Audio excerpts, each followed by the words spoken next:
Close. Here are the important dates detailing Michael Flynn's relationship with Russia that led to his resignation. WochitAllWASHINGTON, the carefully worded account of Michael Flynn's offenses and his agreement to cooperate with Russia. Special counsel Robert Mueller represents more than the stunning fall of a former three-star general and top Trump administration official.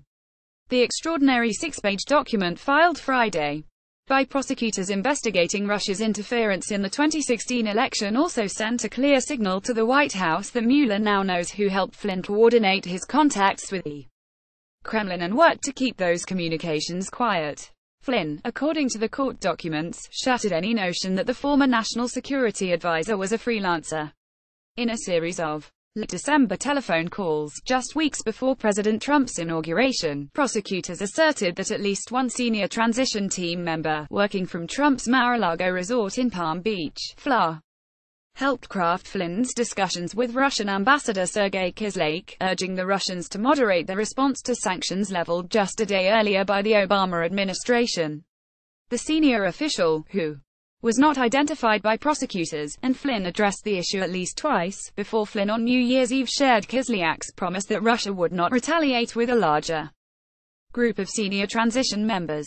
Flynn acknowledged Friday that he lied to FBI agents about those contacts, resulting in his guilty plea, but legal analysts said the former national security advisor's promise to cooperate with Mueller's team, more than his conviction, has likely sent a shiver through the White House. His sentencing is delayed until Flynn's cooperation is complete. He faces up to 6 months in prison. The special counsel now has an ally who understands that he will only get a benefit if he cooperates with the investigation. Jack Sharman, a former House special counsel in the Whitewater investigation of President Clinton, and the meaning of cooperation is entirely within the control of the prosecutors. I would think that there would be some considerable anxiety over there at the White House, unless people there have an understanding of what he could testify to.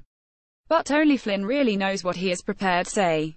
Patrick Cotter, a former federal prosecutor, called Mueller's move Friday a masterful use of court documents that both supported the criminal case against Flynn and deliberately put others in Trump's inner circle on notice. You couldn't send a message any better or any stronger unless you had access to the Goodyear blimp, Cotter said. That message were coming for you. The documents, analysts said, also call into serious question the White House's explanation for Flynn's February dismissal after only 24 days on the job. By then, the FBI had opened its investigation into the former national security advisor related to his contacts with Russia. At the time, President Trump said Flynn lied to Vice President Pence when he told Pence that he had not discussed sanctions against Russia, leveled in retaliation for interfering in the election, in the pre-inaugural contacts with Russia. Yet Friday's court documents state that other top transition officials were fully aware of Flynn's conversations. Trump has publicly denied that he directed Flynn to make such contacts, and the president's private lawyers declined to comment Friday. Cotter, however, said the new information disclosed along with Flynn's guilty plea now provides a possibly darker context to Flynn's firing a day after Flynn's forced February 13 resignation. The FBI director, James Comey, has asserted that Trump urged him to back off its investigation of Flynn.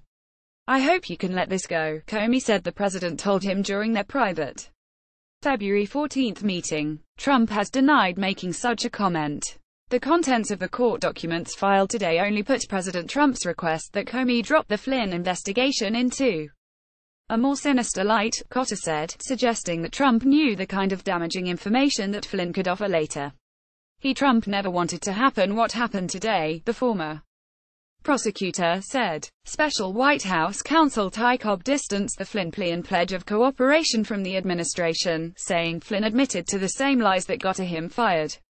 Trump. Today, Michael Flynn, a former national security advisor during the Trump administration, and a former Obama administration official, entered a guilty plea to a single count of making a false statement to the FBI, Cobb said in written remarks. Nothing about the guilty plea or the charge implicates anyone other than Mr. Flynn, Cobb said. Nevertheless, Flynn's disclosures, perhaps more than any development yet in Mueller's far-flung inquiry, have Democrats smelling blood. With this guilty plea and cooperation, Mr. Mueller can pursue the whole truth of the Trump campaign's involvement in Russia's meddling in our election, and any obstruction of justice, Sen. Sheldon Whitehouse, a member of the Judiciary Committee who represents Flynn's home state of Rhode Island. Flynn's testimony has the potential to shed light on some of the most pressing questions about the behavior of the president, his top advisors, and his campaign. California Rep. Adam Schiff, the ranking Democrat on the House Intelligence Committee, which also is investigating Russia's interference, said Flynn's cooperation cannot be overstated. The plea secured by Mueller may prompt the White House and its allies to seek to curtail congressional investigations, as President Trump has attempted to do already, or end the special counsel's work prematurely, Schiff said. Congress must make it clear that this would not be acceptable, and do everything in our power to ensure the independence of the special counsel. Reader, share this story https://usat.li2zg9xtf